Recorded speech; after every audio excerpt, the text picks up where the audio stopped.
কল্যাণময় গঙ্গোপাধ্যায়ের জেল মুক্তি, নিয়োগ দুর্নীতি মামলায় জামিন পার্থর আর তারপর জামিন কল্যাণময়েরও। মধ্যশিক্ষা পর্ষদের প্রাক্তন সভাপতির জামিন প্রায় 3 বছর পর জেল মুক্তি কল্যাণময়ের। কথা বলবো, প্রতিনিধি অর্ণব হাজরা রয়েছেন সঙ্গে। অর্ণব, নিয়োগ দুর্নীতি মামলায় জামিন কি শর্তে পেলেন কল্যাণময় গঙ্গোপাধ্যায়?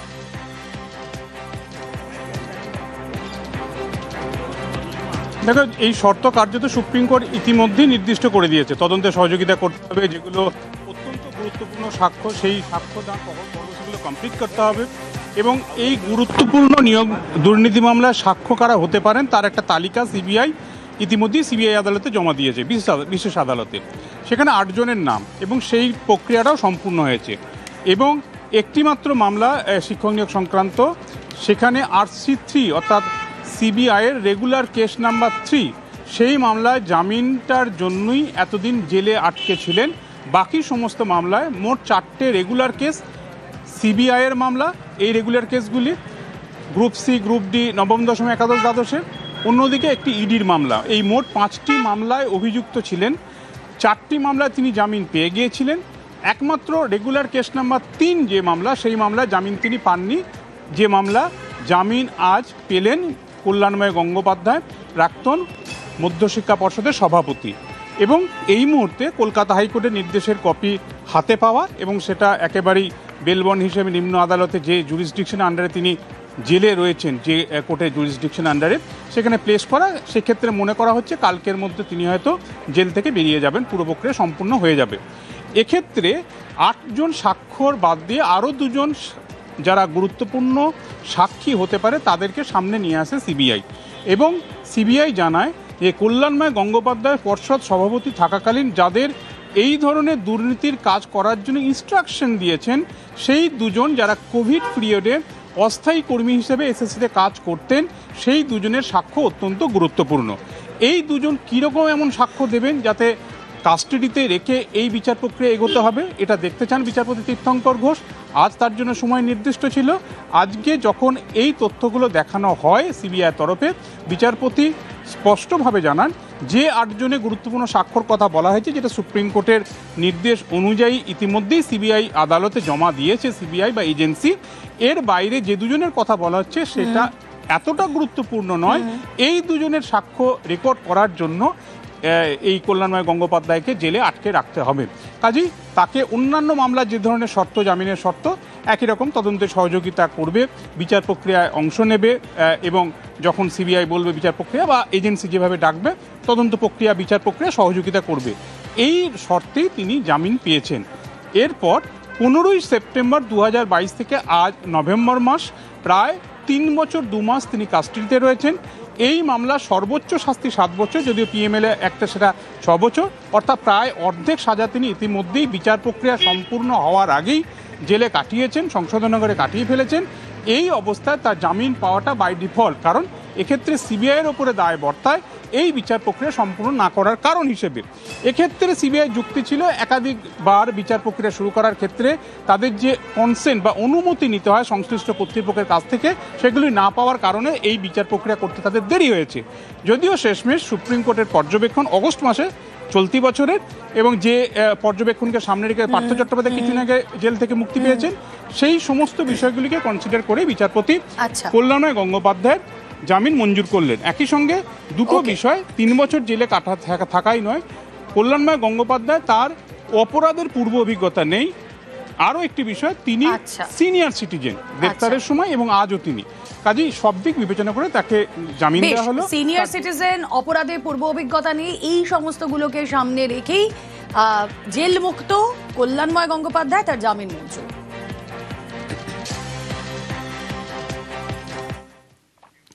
এবার এসএসসির পর প্রাথমিকে নিয়োগ, আজ থেকেই প্রাথমিকের শিক্ষক নিয়োগের প্রক্রিয়া শুরু।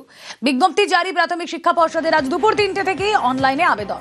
9 ডিসেম্বর পর্যন্ত অনলাইনের আবেদনের সুযোগ টেট উত্তীর্ণদের। কিভাবে আবেদন, কিভাবে চলবে নিয়োগ প্রক্রিয়া, জানবো। প্রতিনিধি সোমরাজ বন্দ্যোপাধ্যায় রয়েছেন সঙ্গে। সোমরাজ, দেখো, তোমাকে প্রথমেই জানিয়ে রাখি, এই নিয়োগে 2014 সালে টেট উত্তীর্ণ থেকে শুরু করে 2017, 2022 এবং 2023 4টি বছরে টেট উত্তীর্ণরাই আবেদনের সুযোগ পাবেন। পাশাপাশি প্রাথমিক শিক্ষক নিয়োগ প্রক্রিয়ার জন্য যেমন টেট উত্তীর্ণ হতে হবে, তেমনি ডিএলএড প্রশিক্ষণও থাকতে হবে, তবেই কিন্তু প্রাথমিক শিক্ষক নিয়োগ প্রক্রিয়ার জন্য আবেদন করা যাবে। প্রাথমিক শিক্ষা পর্ষদের তরফে জানানো হয়েছে যে আজ থেকে 9 নভেম্বর 11:59 পর্যন্ত এই আবেদন করা যাবে। পর্ষদের যে ওয়েবসাইট দেওয়া হয়েছে সেই ওয়েবসাইটের মাধ্যমে আবেদন করতে পারবেন পরীক্ষার্থীরা, এবং আবেদনের পর পর্ষদের তরফে পরবর্তী পদক্ষেপ নেওয়া হবে। তবে সেক্ষেত্রে যে প্রক্রিয়া মেনে আবেদন করতে হবে সেই প্রক্রিয়াগুলিও বিস্তারিত পর্ষদের ওয়েবসাইটে দিয়ে দেওয়া হয়েছে। ওকে, সঙ্গে থাকো সোমরাজ। এর মধ্যে আপনাদেরকে জানিয়ে রাখি, ডিসেম্বরের তৃতীয় সপ্তাহে ইন্টারভিউতে শুরু। দক্ষিণ 24 পরগনা, হুগলিতে শূন্যপদ সব থেকে বেশি, পূর্ব মেদিনীপুরে শূন্যপদ 100-র নিচে। জেলা ভিত্তিক এই নিয়োগ প্রক্রিয়া কিংবা এই ইন্টারভিউ প্রসেস কিভাবে চলবে জানাবেন। সোমরাজ রয়েছেন সঙ্গে। সোমরাজ, দেখো, ইতিমধ্যেই প্রাথমিক শিক্ষা পর্ষদের তরফে যে বিজ্ঞাপন দেওয়া হয়েছে সেখানে কোন জেলায় কত সংখ্যক শূন্যপদ তার বিস্তারিত তালিকা প্রকাশ করে দেওয়া হয়েছে। সেখানেই বলা হয়েছে প্রথমত যে দক্ষিণ 24 পরগনা এবং হুগলি জেলায় সব থেকে বেশি শূন্যপদ রয়েছে। দক্ষিণ 24 পরগনা জেলায় 1471টি শূন্যপদ রয়েছে, হুগলি জেলায় 1212টি শূন্যপদ রয়েছে। এর পাশাপাশি যেটা দেখা যাচ্ছে, পূর্ব মেদিনীপুর জেলায় সবথেকে কম শূন্যপদ রয়েছে, মাত্র 76টি শূন্যপদ রয়েছে পূর্ব মেদিনীপুর জেলায়। এছাড়াও কলকাতায় শূন্যপদ রয়েছে 947টি। দক্ষিণবঙ্গের জেলাগুলিতে দেখা যাচ্ছে সব থেকে বেশি শূন্যপদ রয়েছে প্রাথমিক শিক্ষক নিয়োগের জন্য। মূলত যে শূন্যপদের তালিকা প্রকাশ করা হয়েছে সেখানে প্যারা টিচারদের জন্য যে সংরক্ষিত পদ, সেই প্যারা টিচারদের জন্য সংরক্ষিত পদ নিয়েই মোট শূন্যপদের তালিকা প্রকাশ করেছে প্রাথমিক শিক্ষা পর্ষদ। বেশ।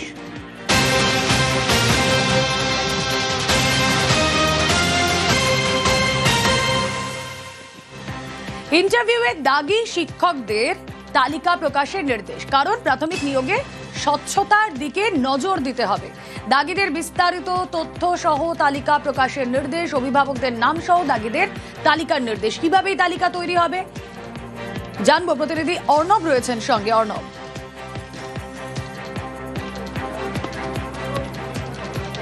দেখো, ইতিমধ্যেই এসএসসির প্রায় 36,000 শূন্যপদের নিয়োগের ইন্টারভিউর প্রাথমিক ইন্টারভিউ তার একটা তালিকা প্রকাশিত হয়েছে। ভেরিফিকেশন পর্ব চলছে, ইন্টারভিউ শুরু হবে কয়েকদিনের মধ্যে।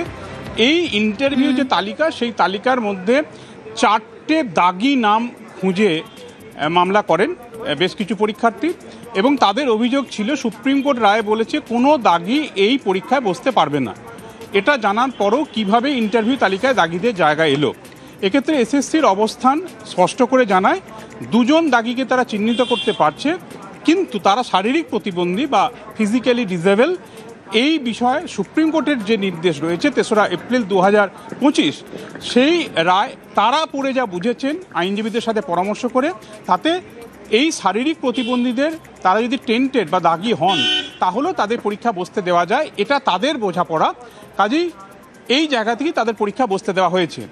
বাকি 2 জনের ক্ষেত্রে নামের স্পেলিং বা বিভিন্ন ম্যাচ করছে না, তারাও বুঝতে পারছে না কোন দাগিদের কথা বলা হচ্ছে। এই জায়গা থেকে বিচারপতি অমৃতা সিনহা বলেন, সুপ্রিম কোর্টের রায় তিনিও এজলাসে বসে পড়লেন এবং পড়ে তিনি যে মানে খুঁজে পেলেন তাতে কোনো দাগির এই পরীক্ষায় বসা, সেটা ফিজিক্যাল ডিসেবল হতে পারে বা অন্য কোনো ক্যান্ডিডেট হতে পারে, বসার কোনো ছাড় সুপ্রিম কোর্ট দেয়নি। এই অবস্থায় দাগি কারা এটা খোঁজার জন্য দাগিদের বিস্তারিত তালিকা, সেক্ষেত্রে নাম, অভিভাবকের নাম, স্কুলের নাম, যদি সম্ভব হয় তাদের ওএমআর, এগুলি প্রকাশ করার নির্দেশ দেওয়া হয়েছে। যত দ্রুত সম্ভব, এসএসসি জানায় কতদিনের মধ্যে, যত দ্রুত সম্ভব তারা এটা প্রকাশ করবে এমনটা জানিয়েছেন।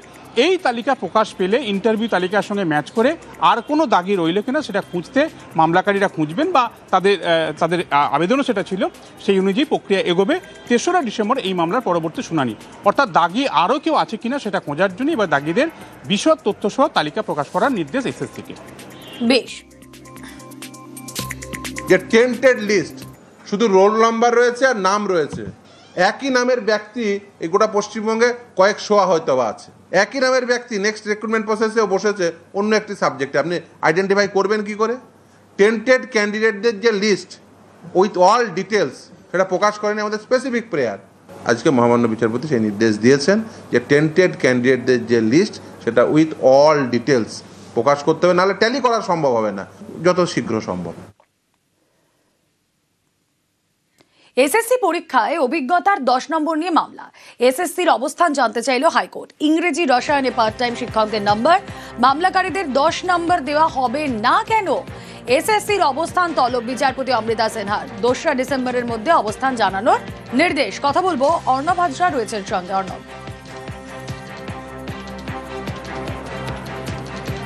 দেখো আবারও সেই গত এই নতুন যে নিয়োগ প্রক্রিয়া তাতে পূর্ব অভিজ্ঞতা 10 নম্বর মার্কস নিয়ে একাধিক মামলা হয়েছে, যেটা সুপ্রিম কোর্টের বিবেচনাধীন রয়েছে।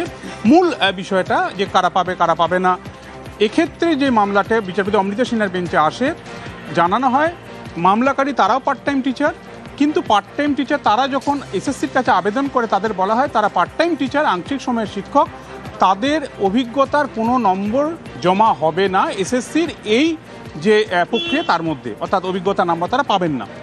এই অবস্থায় তারা যে ইন্টারভিউ তালিকা প্রকাশ পেয়েছে সেখানে নির্দিষ্টভাবে 2টো উদাহরণ তারা আদালতের সামনে পেশ করেন এবং সেই পেশ করার পর দেখান রসায়নে একজন এবং ইংরেজিতে আরও একজন, যারা একাদশ দ্বাদশ বা পোস্ট গ্র্যাজুয়েট লেভেলে, তারা কিন্তু পার্ট টাইম টিচার হিসেবে ওই নাম্বার তাদের যোগ করার পরেই তারা কাট অফ মার্কসের যে গণ্ডি সেটা পেরিয়ে তারা ইন্টারভিউ তালিকায় জায়গা পেয়েছেন, অথচ পার্ট টাইম টিচার হিসেবে এই মামলাকারী তিনি সুযোগ পাননি। এক্ষেত্রে এসএসসি এর আগেও যে অবস্থান জানিয়েছিল, আজকে সেই অবস্থান তাদের আইনজীবী কল্যাণ বন্দ্যোপাধ্যায় স্পষ্ট করে জানান যে পরীক্ষার্থীরা যে তথ্য দিয়েছেন সেই তথ্যের ভিত্তিতে একটা প্রফেশনাল ইন্টারভিউ লিস্ট বেরিয়েছে। ভেরিফিকেশন পর্বে এই ধরনের পার্ট টাইম টিচার যদি কেউ থেকে থাকেন তাদেরকে বাদ দেওয়া হবে।